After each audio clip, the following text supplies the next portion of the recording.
बिस्मिल्लाहिर्रहमानिर्रहीम। अस्सलाम वालेकुम। मेरा नाम शबाना है, मेरे वालिद का नाम महबूबुल्लाह है और मैं चारसदा की रहने वाली हूँ। और मैं आप लोगों का शुक्रिया तहे दिल से शुक्रिया अदा करना चाहती हूँ कि आप लोगों ने इतना कीमती वक्त निकाला और हमारे लिए आप यहाँ पर आ गए। मैं आप लोगों के साथ अपनी ज़िंदगी की कुछ चंद बातें शेयर करना चाहती हूँ। मैं अपने हस्बैंड के साथ शादीशुदा ज़िंदगी बहुत अच्छी तरीके से गुजार रही थी और अचानक हमारे बैरूनी मुल्क में भी गई हूँ मैं। अचानक हमारे बीच में ऐसा कुछ हो गया कि मैं पाकिस्तान आ गई और मेरे हस्बैंड ने मुझे डिवोर्स दे दिया।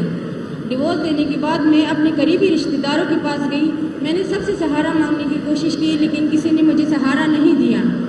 फिर उसके बाद मैंने नशे की तरफ देखा और मैंने ड्रग्स वगैरह शुरू कर दिया। आइस, पाउडर, चर्स, अफीम, शराब, ये सारी मुख्तलिफ सारी नशे मैंने कर ली। हर एक आदमी मुझे बुरी नज़र से देख रहा था।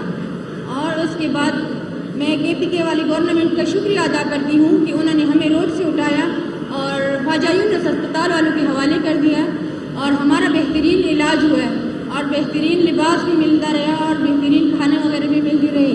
मैं इन सब का शुक्रिया अदा करती हूँ।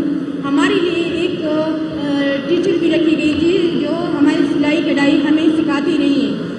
हम लोगों ने इतना सब कुछ सीख लिया है कि हम अपने पाँव पे खुद खड़े हो सकते हैं और खुद कमा सकते हैं। मैं शुक्रिया अदा करती हूँ गवर्नमेंट का और इमरान खान का और वज़ीर आला का और सबका शुक्रिया अदा करती हूँ और ख्वाजा यूनुस अस्पताल वालों का शुक्रिया अदा करती हूँ कि उन्होंने हमें इतना प्यार मोहब्बत दिए और इज़्ज़त दी है। और मैडम साहब का मैं बहुत बहुत शुक्रिया अदा करना चाहती हूँ। Thank you.